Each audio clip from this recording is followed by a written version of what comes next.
I remember talking to you too, near Dodge Ridge. You had an eye shine. It's an interesting story I like to hear about. There's this female, right? So we have in our area we go to, one of the areas we've had, this dates back to probably before I started running the expeditions. We noticed this one, what we call Bigfoot, not very tall, very big, but likes to hang around this one area near a road. And it does have a high side to it. It goes up kind of side of the mountain, but it's you can see everything up there. It's a boulder field up there, and it's a great hiding spot. And this one hangs around this area, and it has one eye. We call it a her. Like I said, it's not very. We think it's a female. And she has shown herself to numerous people. That gentleman I was talking about, Dave Chandler, she revealed himself 17 yards from me with one eye, glowing eye. I believe I've seen her previously in 2014 down there. She popped over a down log. They don't always stand upright, like the belly crawl. Looked up over a log, maybe 30 to 40 yards from me, and was doing the chicken neck, and that one eyeball was just glowing like a headlamp you'd wear on your head. It would duck down and pop back up, do the funky chicken, and then proceeded to walk into the woods, and I was watching it. It was just one eye. So from 2014 on, this same one eye, we call it one eye, we've been seeing, it's been showing itself. Saw it last year, saw it the year before.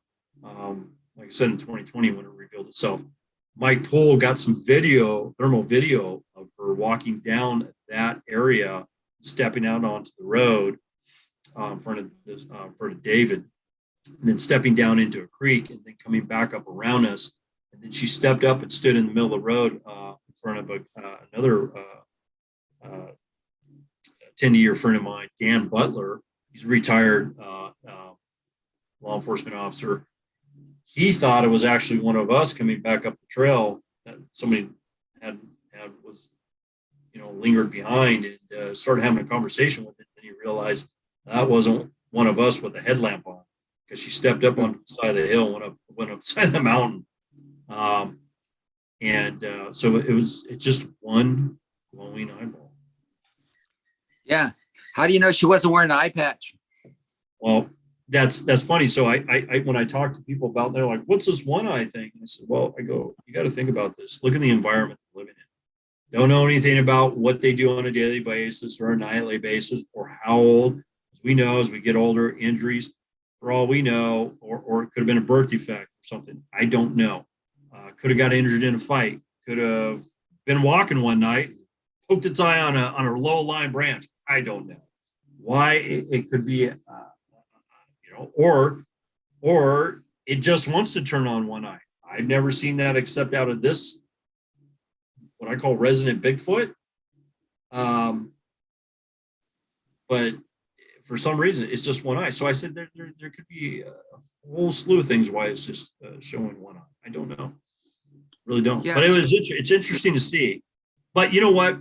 One thing we know that we can always count, and here it is, we call it her, because we always can count on her being. So it's pretty cool. She likes to come in and check us out, but she's not afraid. She's not afraid. She keeps her distance, but she's not afraid. And that's probably because you guys don't go running out after her just to get a shot, huh? Right. And I believe this too. I mean, we always go there. When you use the same vehicles, I think they have that intelligence. They understand, they see you, they understand who we are. I think they recognize us when they're the people. They know we're not a threat. We're not carrying guns. We're not doing anything like that. We don't leave garbage behind. We respect the area. So we're not a threat. You know what I mean? So I think that has really played into our success. And here he is, dating, going back to what you say when you ask that one question, right? We don't just go running up on them, dude, that's an intimidation thing. And I just don't, that's just not a good way of going about it. Especially when you keep on going. Yeah, I think that's great. Now, you guys go out and do research. I mean, you guys use thermal, correct? You guys use night vision. Yeah. You guys do recordings. Do you have Yes. any really cool recording stories you want to show? Do I have any really cool recording, like thermal recordings I have? Sound. Let's start with sound first. Sounds. I do. I have a few. Yeah. You know what? I have a plethora of audio that, I mean, you know, some of the stuff dates back to years that I haven't gone through. Now, I do have a few choice recordings that I see significant, especially from 20 when on the first expedition with you. Getting back to that recorder I told you, don't ever leave it under the front tire of your car. Yeah.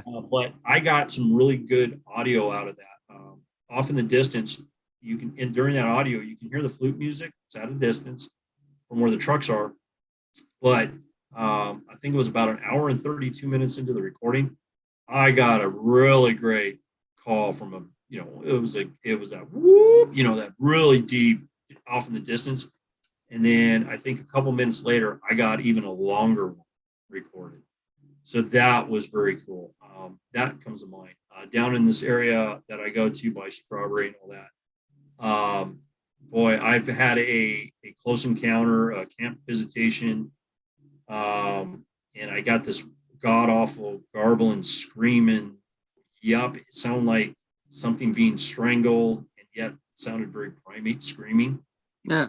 Well, almost sounded like to me, and if I could describe it for people listening to us, you know, it's like you've seen a mother when you have this, you know, you have this kid that is not listening to mom or dad. They come up and grab that kid by the back of the neck and they just start screaming. That's what it reminds me. Mary Lane in my tent that night, I have that recording. I have maybe a few other calls. I had, so I got whooped at from about 60 yards one night up at the Sequoias. I got that recording. So yeah, I mean, if I went through my library, I could find, but those are the ones that really stand out. Yeah, it sounds really interesting because I mean, I've heard my name called. I've heard one time I was over by the berm going down to the film site, and I heard Buenos dias, you know, when I was half asleep. So weird mimicking stuff. Even in the Sierra Kill site, I was with Bart. We were like the last day at day number 8. We're in a hunting blind. Basically, we pulled a bunch of brush over and we were hiding in it at night. And we were listening. And then we were woken up by hearing 2 women having a conversation and giggling.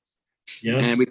And we couldn't find them with the third. Bart got it recorded, but the sound recorded, but it didn't get you're looking around, you don't see anything. So sounds are wonderful things to deal with. Like over at Laos Camp, you got the rivers there, and you always hear the rivers. And people, you know, you hear anything there, people say, "Oh, you're just hearing the river." But we've been in quiet places, and you heard these things that sound like conversations, and then of course you got whoops, you got calls, you got knocking, you got tree knocks. So being able to record those things is pretty cool. One time for I'll just share this one. I didn't mean to cut you off, but we were with Wally Hirschman. It was Bart. I think Matt was there. Cliff was there. Brandon was there. I'm just going down. Bobo was there. Going down the list, but we were woken up in the middle of the night by hearing about 64 knocking sounds as it went around our camp, 360 degrees around the perimeter over uneven terrain, and you could tell it was going over and down in a ravine because the sound reflected that, and which made you think about whether it's really a tree knock or whether it's clapping or whether it's a sound made as they're moving. So it makes you think about it, but not to digress or move off on another thing. But you keep notes, don't you? You bring up an interesting point there, is that, you know, a lot of things we've heard, we don't always get recorded, whether we're walking on trail or we have, or the recorder just doesn't pick up on it sometimes. But like you're talking about the, like, women talking. Yeah. Women talking. We've heard that numerous times. Or we heard that, yeah, you know, the high pitch. You're standing there on a trail and you're looking to your right, you're looking into the blackness. You're going, I'm just hearing somebody talking, or 2 people talking. You know, we've heard that. Numerous people I go out have heard that, even on their own. It's just spectacular. One of the recordings we had, and Ray Lopez, he's what I call my audio guy. Ray's a great guy, and he puts out recorders and makeshift these audio, what I call these little audio blinds, puts recorders up, and it's pretty wazoo about it. But we were up in the Sequoias one time, and we had within, I don't know, was it 5 to 10 minutes, we had 12 trees pushed down around us. 12 trees, one after, because we have gone into an area and we think we upset one. It was at dusk, and tree after tree after tree. But it was like what you're talking about, knocking around your perimeter. Yeah. You had them, they weren't in one area. They were going, you could track them. It went from right to left. It was the most bizarre thing never heard before. It was loud boom, like a tree falling. It was 12 of those. It was just epic. We do have that. Yeah, you sit there and you could point to where it's happening as it moves around. Yeah, it was moving around. It wasn't just in one area. And we're all standing there at camp. Like I said, dusk, the sun was setting. We still had light. We were going, I can't believe this is happening. It was epic. I know. It's like people hear these things. They go, yeah, right. It's just like, I always say, be careful what you ask for. I want to experience this. Just, be careful what you ask for, because being in a place, being stalked by an animal, and you're by yourself, middle of nowhere, and you're being stalked, because when you stop walking, it stops walking. It stops walking. Yes. And you try to convey that to people.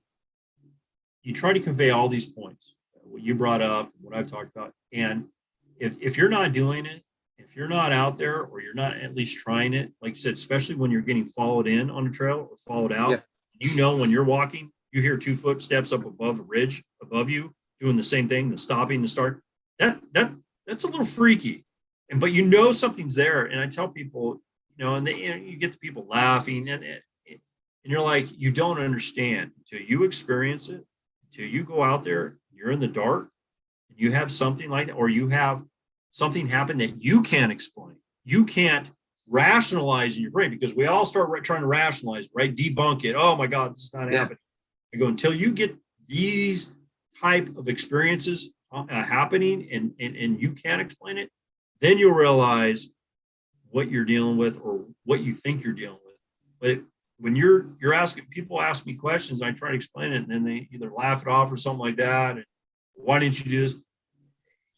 It's hard having those conversations, because what I'm starting to say is that you just don't understand until you experience it. Get in your truck, get in your car, go to an area and do some things and see what happens, if anything. But it's you got to get out there and experience for yourself, or I can't explain it in depth, or I can't give you all the detail without you really understanding until you feel it, taste it, breathe it, and smell it. Well, that's well said. There's one thing that it happens to me probably a lot more than a lot of people. And when you share the stories, people go, oh yeah, I used to have an active imagination. But you're out in an area, and not everything you hear is a Bigfoot. That's But and I tell people that on my expeditions. I go, look, we got foxes out here, we got birds out here, we got barred owls. You'll sit there and you hear this god awful scream. People, what? It's an owl. Relax. Or the footprint they found. No, that's a double step by a bear. So we go over those things. See the claw marks versus toe marks. Oh, what's that? No, that's a mountain lion, right? Not every. So we do. We get bears out there, and you've seen them. You get that double step from a bear, and it looks huge, right? And then there's the padding and all that, but there's some telltale signs. No, that's a double. That the back leg stepped into the front leg, and made that elongated print. And see the claw. Oh yeah. Plus their foot pads are different on a bear than, and they're like, oh, and they thought this, was a big 21-inch Bigfoot. No. Only one though. Yeah, that's a bear. So, but people learn. That's, and that's what the great thing about these expeditions. I like teaching and educating. I like showing people different stuff, and then getting out there. So, and showing them that, and making them realize, hey, not everything is a Bigfoot, or sound is a Bigfoot.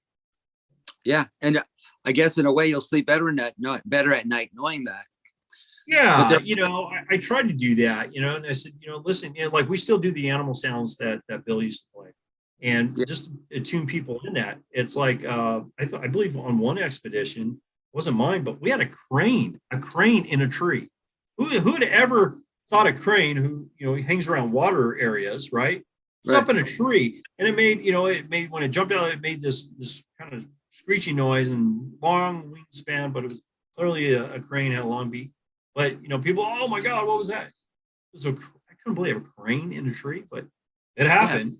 Yeah. And yeah. Great blue herons are known to be hanging around out there, and they're pretty loud and they're huge, and their sound travels pretty well.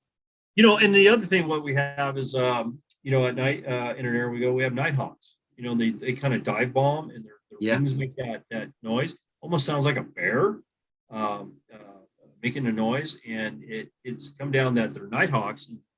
And I first thought it was bears long ago, and I got educated, right? Because I don't know. Yeah. And it was nighthawks. I never knew what nighthawks were until I did some research on them. I'm like, wow, those are nighthawks. There are a lot of things out there that we don't know much about. Then it's like we're our worst enemies. It's like you have a reputation, I have a reputation. Yeah. For us to jump to conclusions about a subject matter ruins our reputation. So we're less apt to jump right up and jump on the bandwagon. We'll spend extra time to debunk things, especially ourselves, and try to justify what we've seen. But we get to a point when we've done everything. We've run down the list to try to explain everything that we've experienced. And you get to that point going, I have no clue. Yes. Do you have to share? Well, you look at some things and you're just dumbfounded at some, like, I'll tell you, I found some structures out in the middle of nowhere, and they were so intricately put together, you're just completely dumbfounded. You're like, it doesn't make sense. It doesn't, it's too perfect, or it looks like a person built it. I'm talking about in the middle of nowhere, off trail, and you're just dumbfounded by some things. But that's where I think as a good researcher, you got to put yourself on hold. You got to look at it from every angle. And you're right. You get back to not everything's Bigfoot, right? So you try to come up with explanations for that.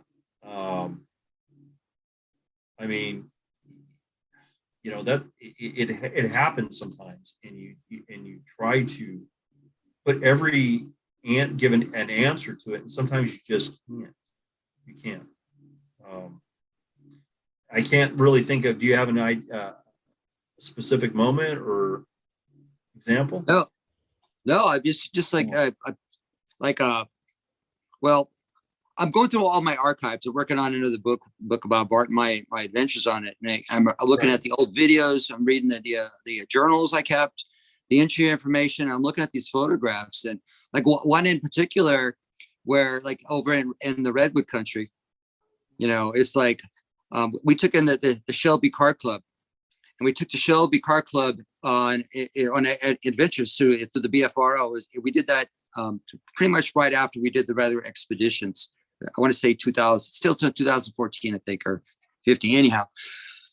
So we went with thermals. There were like just two of our groups. I was with Mel from Yakima, and I was with who else was I with?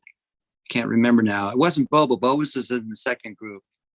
Anyhow, we go in there, and we're using the night vision, so we can't see very well because we're using like 1.5s.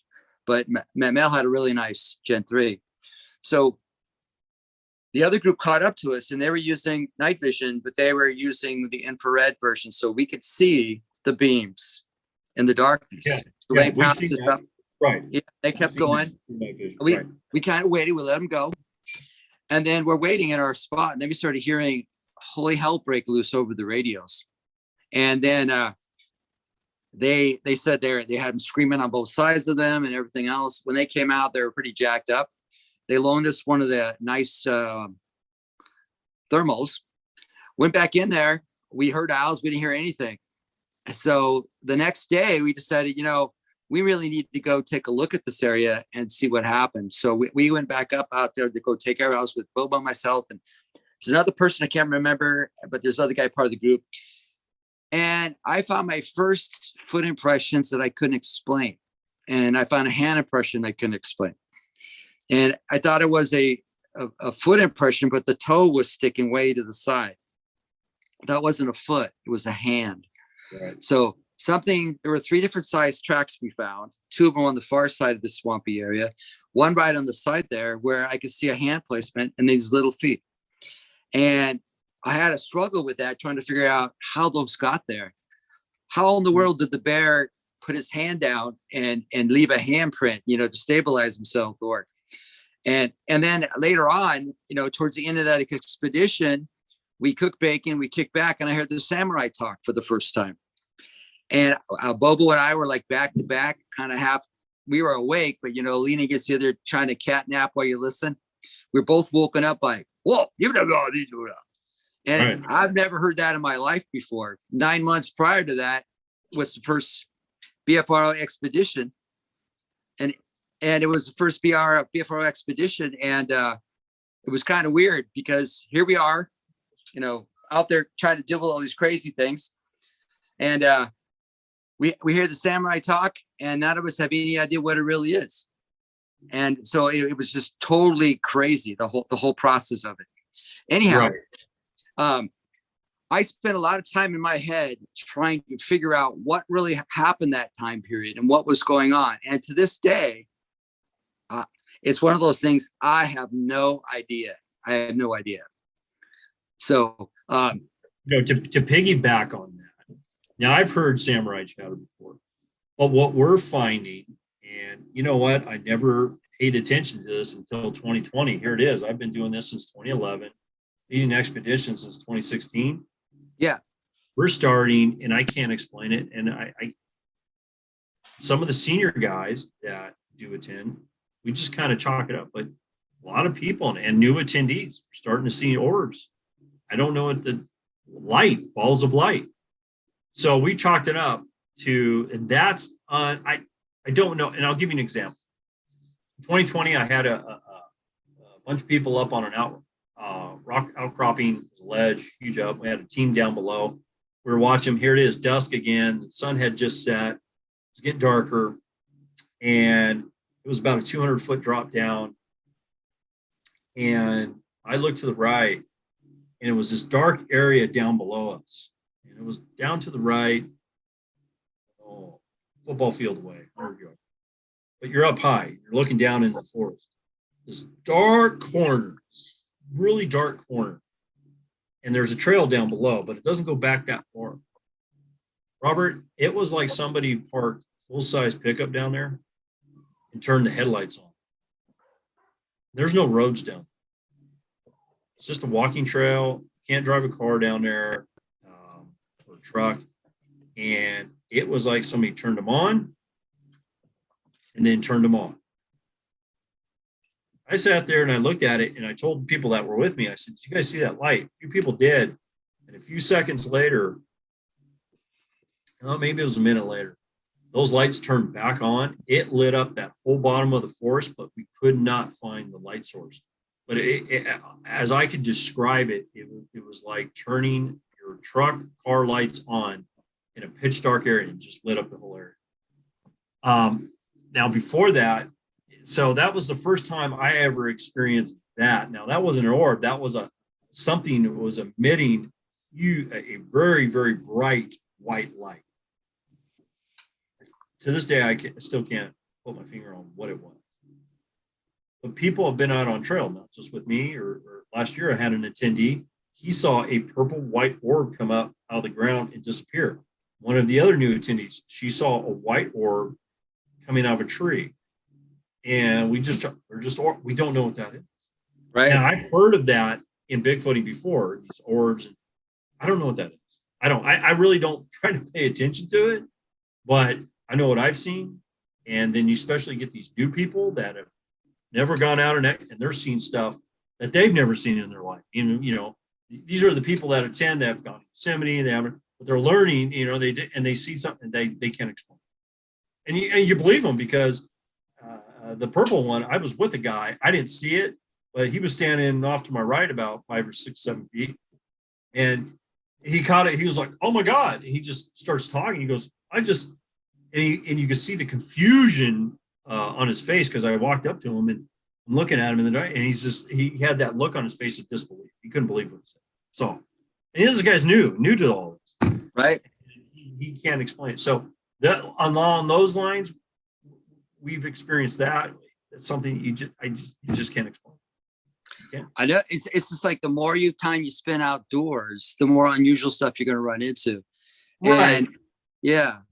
And people, I've talked to, well, was it a bug? Was it a lightning? No, it wasn't buzzing around. You know what I mean? It was a good emitted light, and it sits there. They've actually seen them bob up and down, like in a very smooth pattern, and then they disappear. It's just bizarre. I don't know what to tell you. I really don't. It makes it's interesting because we've gone from the scientific aspect of it, of trying to get the flesh and bones, to when that didn't work, let's try a different approach. And people are having these experiences they can't explain. They're seeing things they don't know about. You start hearing about portals and these crazy things. Yep. And I haven't experienced any portals, but I have seen some odd lights where they shouldn't have been.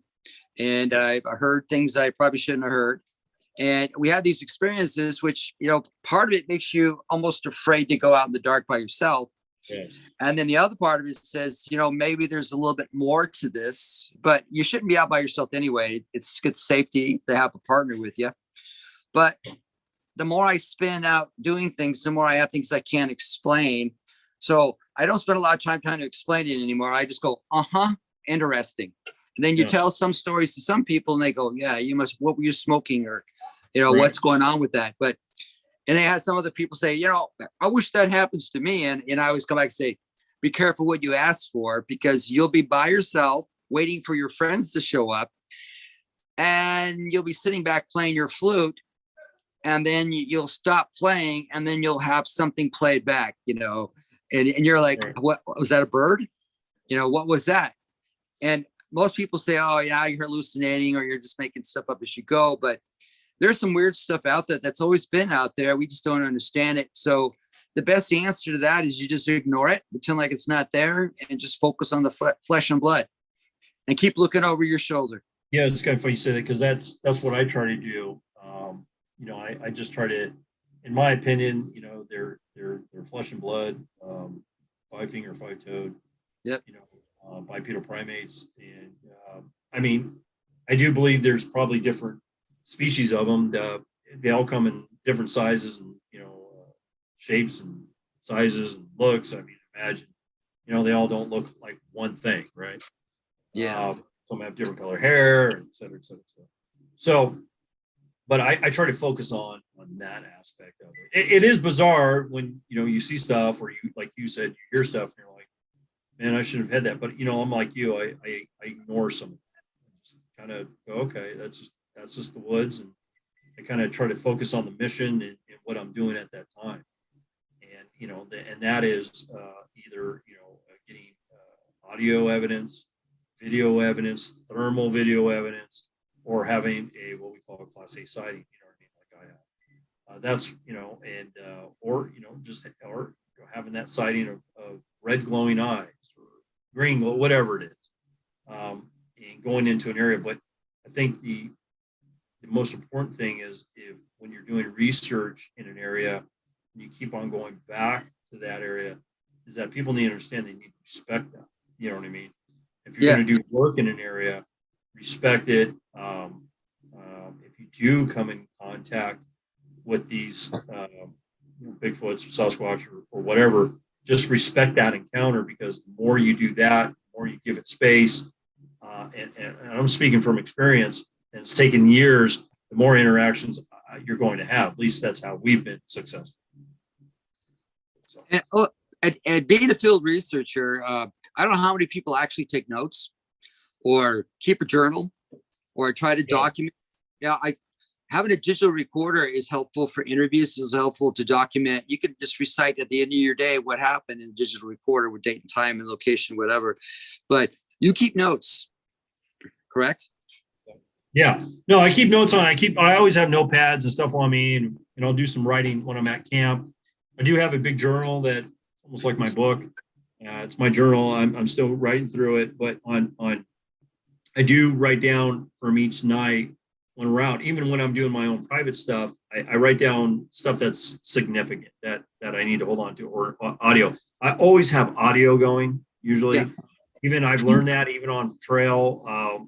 Now, we're into the GoPro age, the better GoPros, which you can put an IR light and all that stuff on there too. One of the guys in my group, Dan, he started that at night with the GoPro. But I'm doing all that. But when there's something significant, especially when you're documenting either distance or you got a sighting, or maybe somebody saw something from the night before or that day, or you come across something, we're always doing measurements, range. We use rangefinder, we use tape measures, but that kind of stuff we're always writing down, documenting. Yeah. What is your most fun in terms of method of investigations? Do you like to go in pursuit, or you like to pull up in camp and wait for them to come to you? Well, that's a good question, because I get that question off a lot too, and it's kind of funny that comes up, because I was discussing that with Mike Poole, and him and I are both in agreements that and same with my friend Randy Edwards. You hang around camp. So if we're on one of our own trips, we'll hang around camp. We'll go out and do some stuff during the day, but it depends how we're feeling. But it's interesting. When you're hanging around in camp, you get a lot of action, because they're very curious by nature, right? So if you're acting normal, doing normal stuff, and you're not, going out there and pounding that ground every night, you tend to, in my experience and our experience, you tend to draw them in, and that's interesting. So we like to do both. I do like going out on trail at night and working in an area in an easy fashion. And then what I tell people, I go, all about going out is, if you're lucky enough to go into an area and they don't know where you are, but you walk down in an area and you make yourself visible and you're doing calls or something, maybe you get some interaction, maybe you don't get some interaction. Maybe in my case, in my opinion, I think they're always watching, and they'll go, hey, there's people down here, and now they're walking away. Let's go follow them. And then they can follow you back to camp. That's what the quintessential thing about going out on trail at night. You go out there and you work a trail, but you're hoping that you get followed back. Yeah. Or you pique their interest enough, they're going, all right, they came into my house tonight, I'm going to go back to their house tonight and see where they came from.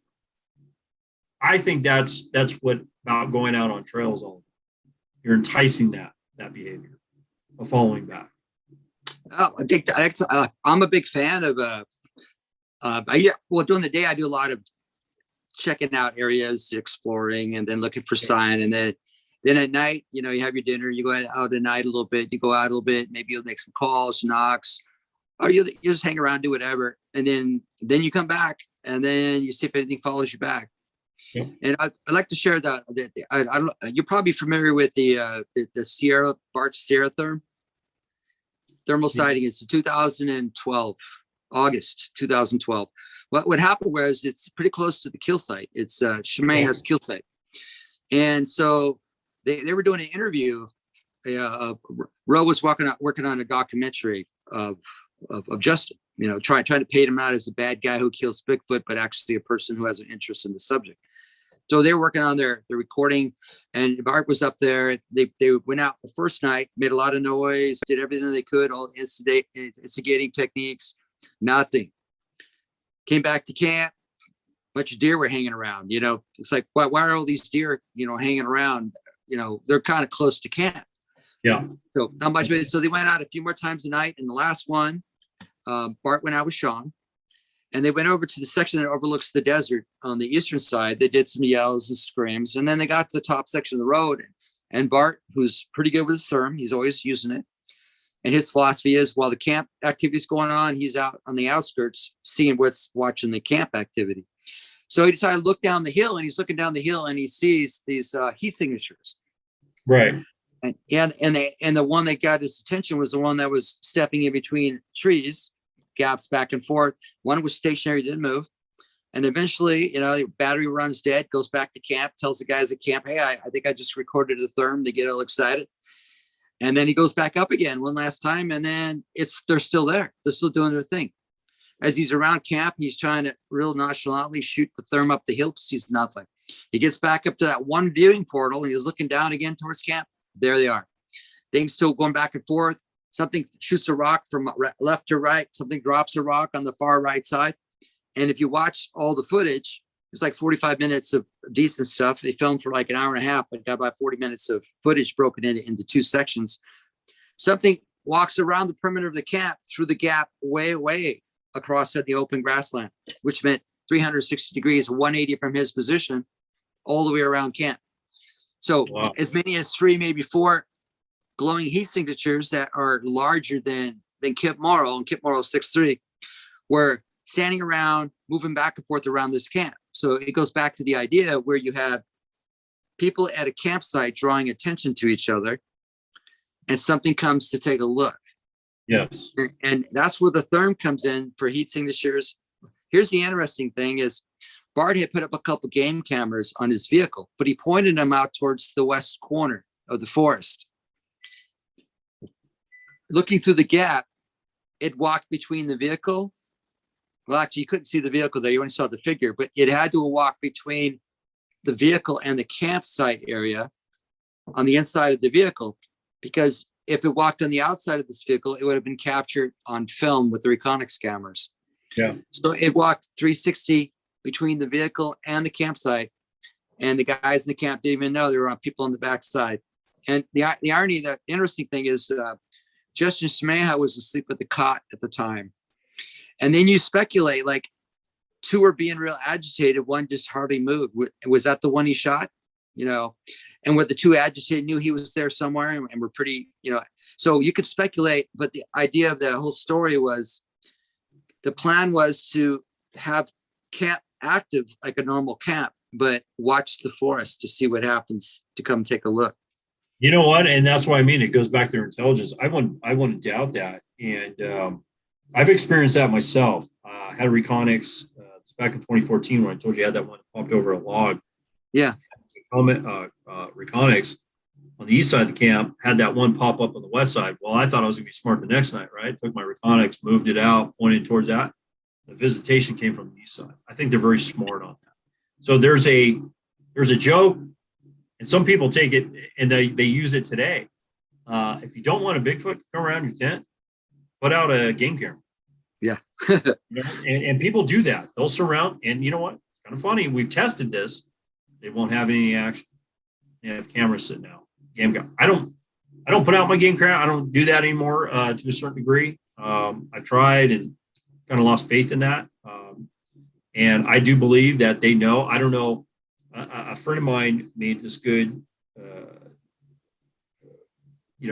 opinion about game cameras. He goes, like we use a Reconyx AC600. It's a no glow, and you don't know what's going on. But he goes, here it is. We don't know anything about them or their hearing. Can they hear the mechanism inside that camera winding up, or before the, do they hear things that we don't, frequencies that we don't? Kind of like dogs, right? Dogs, seeing a different light spectrum, they hear frequencies you and I don't. Below that, what 20,000 megahertz, decibel, megahertz. Yeah, was it megahertz? Yeah. So we don't hear anything below that, right? Well, do they hear things that we don't hear? Do they know those cameras are there? Do their eyes, do they see something we don't?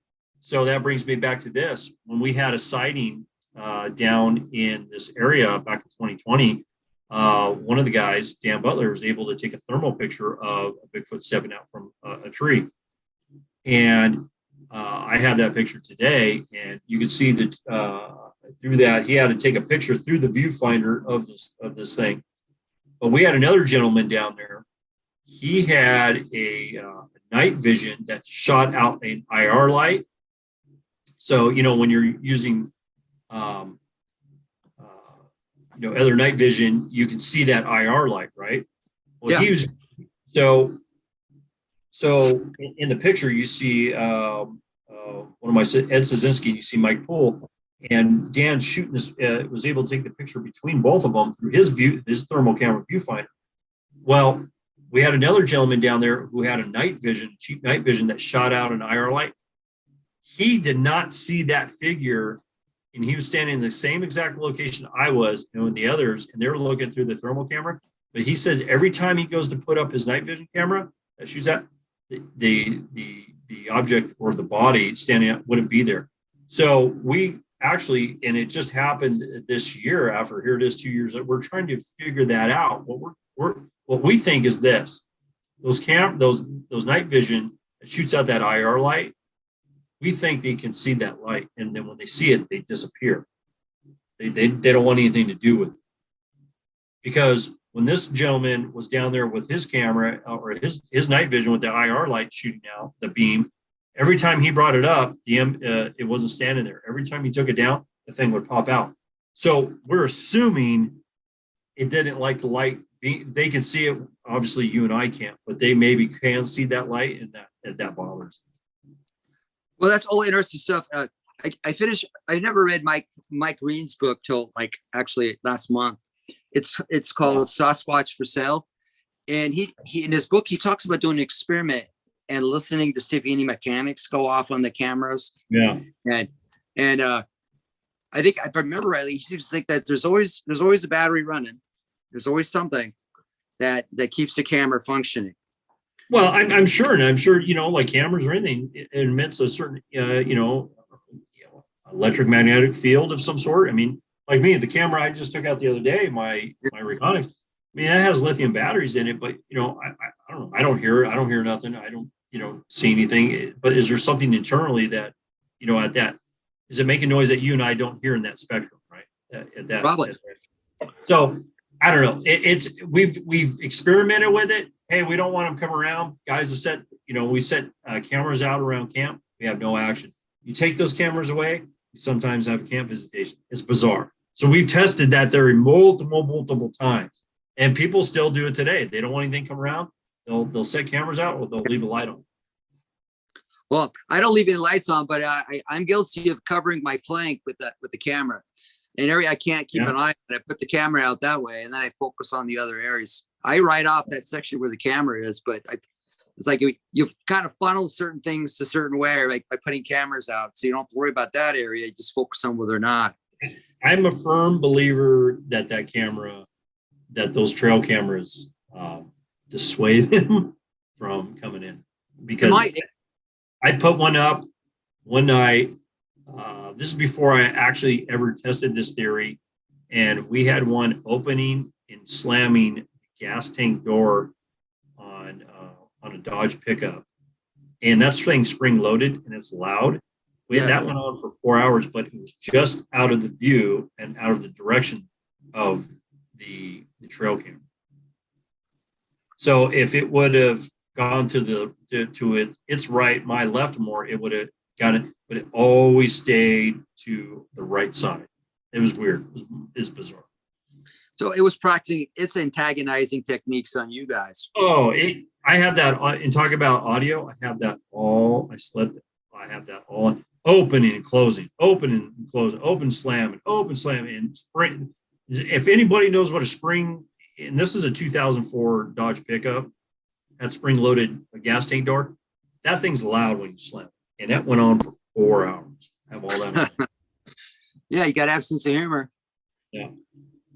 But yeah, we definitely some interesting times.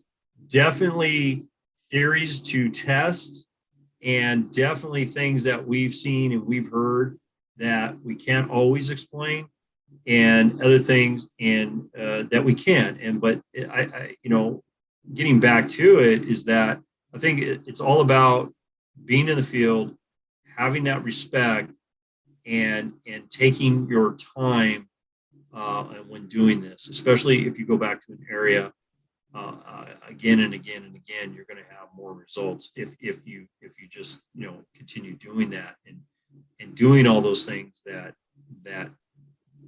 people always want the fast remedy. Easy. Right? They always want the instant action. Bigfooting or doing Bigfoot research, that is not what it's about. It's about years of hard work, going back to those areas, having patience, and learning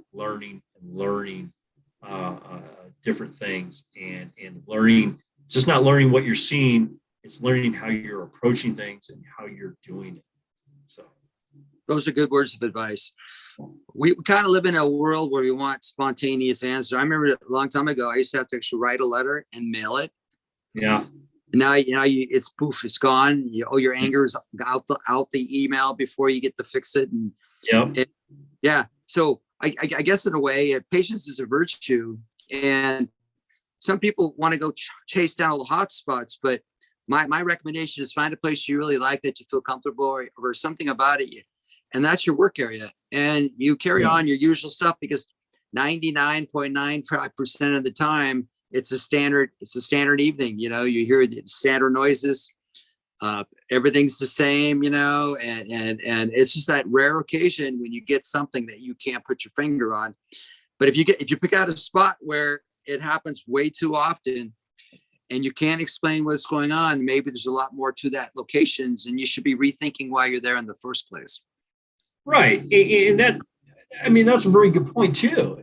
But I tell people, don't go out in the field. You think you're always going to see, like the area we go to. I know they're there, but they don't always show themselves.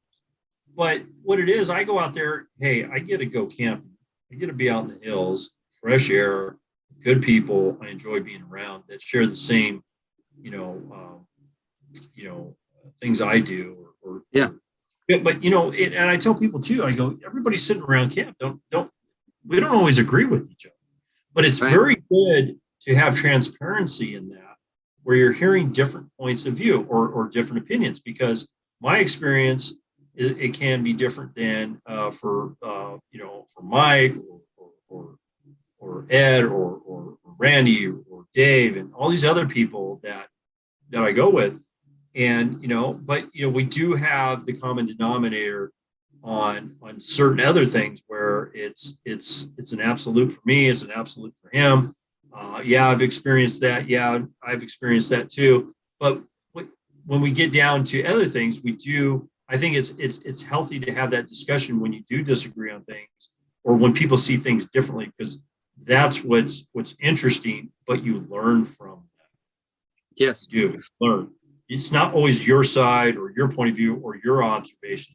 You got to take a tidbit from everybody and look at it from their point of view, especially when you're doing research.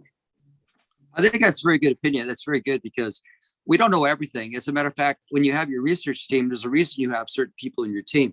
It's because one person doesn't have all the knowledge necessary. That's why you have a team. And I run ideas and experiences past guys I hang with all the time, getting a second opinion. I don't always agree with it. I get offended sometimes when they think I'm making stuff up or whatever, but that's my circle. Those are the guys I run things by, and I get their opinion. I respect their opinion. I know I'm not always right. And here, the law enforcement, if you want to bring up the law enforcement background, when I'm working with my guys or I'm on expeditions, it's all about teamwork. I tell people we cannot be successful in doing our research or being out on trail, especially during expedition, if we don't work together. And that can be from how we're walking on the trail, how we're using our headlamps, to how we're, when to talk, when not to talk. It's all cumulative. So you got to work together as a team, especially when you're working with people you don't really know. Now, when I'm out there with 2 or 3 or 4 people that I'm always continuing, I know how they're going to walk, what they're going to do. But on the expedition, it's very different. So as an expedition leader and organizer, and I tell Mike and I tell Ed this, you have to adapt to who you're dealing with, right? But our main goal is to teach, to educate, and to show these people who are really interested in Bigfooting or doing big. Obviously we can't teach them everything in 3 days. We can't. Correct. What we know, and there, by no means there's no experts in this field. There isn't. There's just people with more knowledge than others. So and experience. But we try to show people and explain to them, like I said, especially the new people, and especially some of the repeaters that are keep on coming back and they're learning, and we try to answer those questions. But sometimes they have some very good opinions, or they have some very good explanations, things that I have never thought of. So I take that to heart, and I take that news. So it's just not me out there leading and like I know everything, which I don't, or what Mike or Ed knows. But we're always listening, we're always learning, and I think that's that teamwork. You got to work as a team. Okay, the last thing, I don't want to take too much more of your time, and I really appreciate all the input you have, and I know listeners learned a lot from you. But you have a BFRO expedition, the Bigfoot Field Research Organization expedition coming up. But somebody was interested to attend that. how do they get about learning about that? So they can go to the website. They can see where there's a map on there that BFRO has of the expeditions, and they can click on whatever state they want to attend, whether it's California, Oregon, Washington, I believe Colorado, wherever, Tennessee. They'll click on the map. It'll come up, and there'll be more information on, and it'll be a little bio on all the organizers and leaders, and then there's a contact email, I believe, down at the bottom, where that they can email the secretary of the BFRO, Caroline Curtis, on their interest on whatever expedition they want to attend, and then once that email gets to the BFRO, then that gets disseminated out to the expedition leaders. I will say the expeditions fill up fast. So they launch them, I think, in November or December of the previous year for the following year. And I can tell you, my email fills up very quickly with people that want to attend. So is there a limited number of participants per expedition, or is that vary on the leader of the group? Everybody gets I have my cap. I mean, I've done expeditions with a lot of people, see if I could do it. I have, and you learn to manage that. I've cut my number down because due to experience and learning that, I want a little bit more of a controlled environment. I'm talking about more like sound when you're out on the trail. Yeah, you need 20 people marching in a line. That's bad. But so yeah, each expedition leader has their own number of where they put it. It changes for me. It varies depending on what area I'm going to. Mm-hmm. And how much does it set them back if they're going to attend one of these expeditions? Well, that's a good question. I don't make the price, so that's usually up to the BFRO. So, and they said so. The price can change. I tell you, with inflation, and sometimes because things go into it where permits have to be bought or other things that go towards the expedition. There are expenses. You know what I mean? So that's where a lot of that money goes to. But that is set by the BFRO, and that's how that is. Hey, do I need any experience to attend? And do I need to bring any equipment? No, you don't need, I just tell people that, you have to have some basic knowledge of camping, because as an expedition leader or organizer, or people, we were all there to help each other, but, I can't teach somebody how to get into a sleeping bag or an air mattress. Because I've had people that don't have any camping experience, and that makes it hard. You have to have at least some basic camping experience where you've gone out and thrown a tent down and an air mattress, get in your sleep bag and have food and know what a cooler is. So have that basic, but, and I tell people the most important thing is you got to be comfortable, you got to stay warm, and you got to dress for all occasions. But the most important is have good footwear. On my expeditions, I don't let anybody go out on a trail without having some kind of hiking shoe or hiking boot. No tennis shoes, no slip-on shoes, or anything like that. That's dangerous. You're going to roll an ankle. You're going to hurt yourself. But you have to have that. And that's one of the best. But eat well and get your rest, because nobody wants a cranky person on their expedition. Yeah. You and I both been on expeditions where people have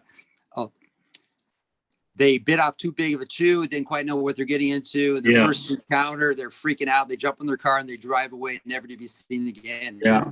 I've had some people have not returned because of whatever their experience, but like you said, be careful what you wish for, and because it might just come true.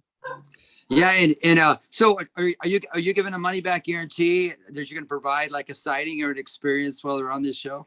It's funny you bring that up, because I tell everybody I interview, because I've had all my people that go, I said, I can't guarantee you're going to see or hear a Bigfoot. They understand that. I said, hey, we can just take you into an area that we've done numerous research in, that we've had experience in, but there's no 100% guarantee you're going to see one. Yeah, and there shouldn't be, that's for sure. Hey, Robert, thank you so much. I know I took a lot of your time, but I appreciate it. I haven't talked to you in a while. It's been great. We talked a little ahead of time before we called to get caught up, and you answered a lot of my questions prior to this, and I'll stay in touch with you. But any last words of advice before we call it a night? Well, I just encourage everybody, if you're interested in this, to get out there and do your research and do some reading on some good books. Like Mr. Leiterman, you have your book out, the Bluff Creek, right? Yeah, the Bluff Creek Project. Yeah. Project book. Read books like that. Just if you're interested in it, just to dive into this and read as much as you can and listen to these podcasts and have the right equipment. And I will say this, from learning from experience, have a good thermal camera if you're going to do this, because going the cheap way is not always the best way. We've learned from that in the past. But have good equipment and at least have a good thermal camera, have a good audio recorder, and make sure that you write down your experiences and keep those logged. But get out there and do it. Stay squatchy. Yeah, and keep a good sense of humor. Yes. Definitely. All right. Well, thank you, Robert. I appreciate it. And hopefully I'll get some more not cadets, but people interested in attending some of your expeditions coming up. Yeah, I'm sure it will. And I guess in a way that would be cadets, the new people who've never done it before, be like, right? like training a cadet, Yeah, it's like boot camp or going to the academy, right? Boot camp for squatching. There's the 2 mile run, and then qualifying with the bear spray, and then tracking class. Yeah. But anyway, well, it was good talking to you, Robert. Thanks for the interview, and I'll talk to you soon. Thank you. Thank you. All right. That's closing out. This is Robert Leiterman with the Bluff Creek Project. Thank you guys for listening. Hope you enjoyed this. There's going to be some more coming up. All right. Have a good night.